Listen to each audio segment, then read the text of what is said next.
Et on va parler aujourd'hui d'un sujet controversé, le traité transatlantique ou TTIP, un projet d'accord de libre-échange entre l'Europe et les États-Unis qui suscite beaucoup de méfiance et de défiance en Europe, notamment pour son aspect ultralibéral.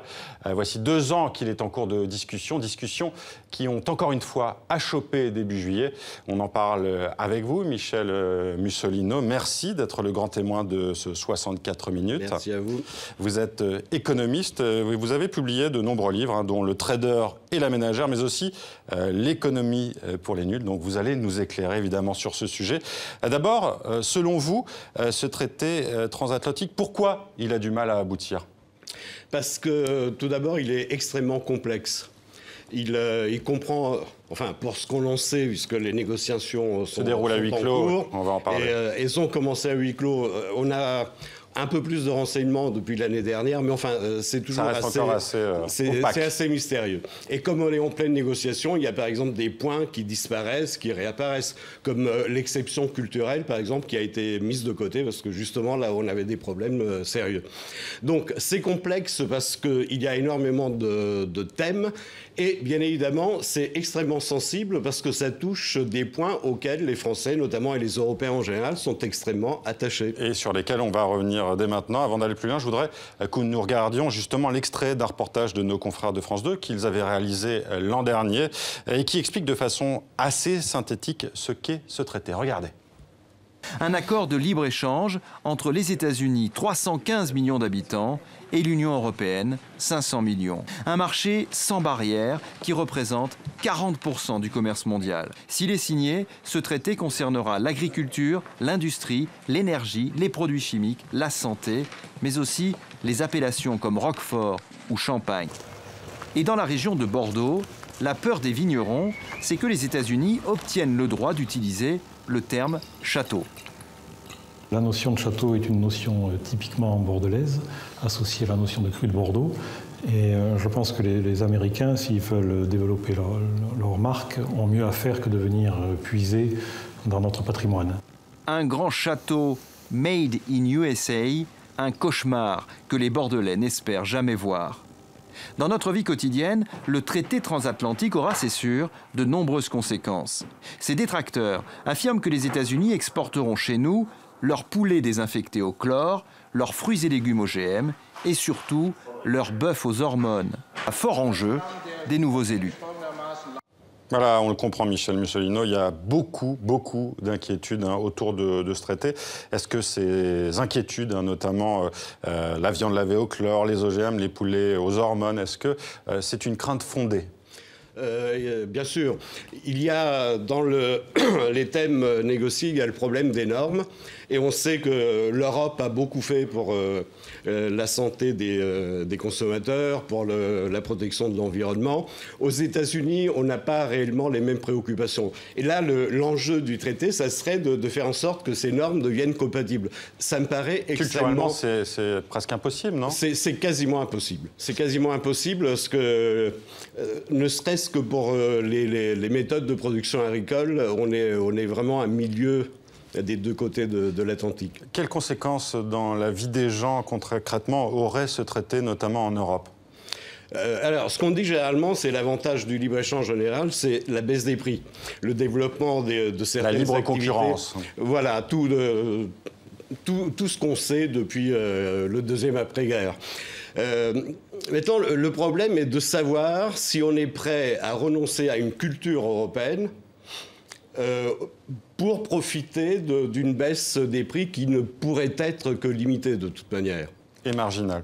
Et j'ajoute que si on veut voir un peu les choses d'un peu plus loin, par les temps qui courent, la baisse des prix pourrait être synonyme de catastrophe. Pour quelle raison ? Pour une raison très simple, c'est que quand on baisse les prix, inévitablement, c'est aux dépens de la qualité. Et ça, il suffit de voir dans les rayons de nos supermarchés, entre un poulet pas cher, on sait comment il est obtenu, un poulet un peu plus cher, de plus en plus, les gens préfèrent avoir un minimum Consommer autrement, en tout cas. Voilà, moins, et un minimum de sécurité sur la qualité du produit. Ce qui revient beaucoup aussi dans les critiques, c'est l'aspect ultra-libéral de ce traité qui fait la part belle aux multinationales. Est-ce que c'est une réalité, oui? Alors là, il y a un autre thème du traité qui est extrêmement difficile à régler. C'est le problème des différends qui pourraient intervenir entre les entreprises et les États. Et la question de l'arbitrage. Voilà. Parce qu'on peut imaginer, par exemple, qu'une multinationale pétrolière traîne la France devant les tribunaux si on lui interdit de faire des explorations pour trouver du gaz de schiste. On peut même imaginer une multinationale du tabac qui accuserait la France d'avoir une législation non concurrentielle. Par exemple, si on veut changer la forme des paquets, on serait obligé d'en rendre compte devant des tribunaux. Et ces tribunaux, bien évidemment, on ne sait pas. Ce sera avec des juges privés, hein, on ne sait pas. C'est un des éléments des négociations actuellement. Et un des éléments d'opposition. Mais on va, bien évidemment, ceux qui craignent de voir apparaître une sorte d'autorité supranationale, là, ils se disent, bon, nos États ont déjà cédé beaucoup de souveraineté, là, ça serait peut-être excessif. Le Parlement européen a été ému, hein, justement, par cette question d'arbitrage. On dit aussi que les négociateurs européens ont passé beaucoup de temps avec les lobbyistes de ces multinationales. C'est une réalité? Oui, et des deux côtés, puisqu'on sait que Bruxelles est un nid non pas d'espions, mais de lobbyistes. Et il y a des centaines de lobbyistes qui travaillent autour des négociateurs pour défendre la position, bien évidemment, des industriels. Et de l'autre côté, il y a un mouvement d'opinion, puisqu'il y a des pétitions contre ce traité. De plus en plus large. Hein. Voilà. Il y a une pétition qui a recueilli plus de 2,5 millions de signatures. Donc, il y a effectivement un contraste aussi entre des technocrates. Oui, parce que le problème et les populations. C'est que ceux qui négocient aujourd'hui, eh bien, ce sont des fonctionnaires européens non élus. Absolument. C'est la Commission européenne. C'est elle qui a en main la négociation.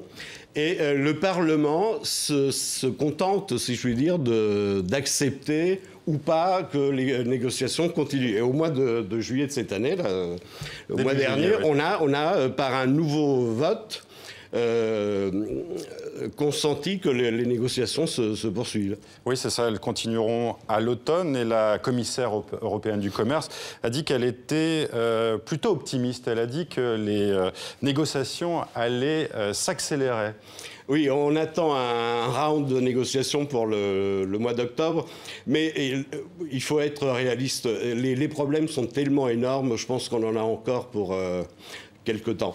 Et il y a un dernier point, qui est peut-être le point d'aboutissement final.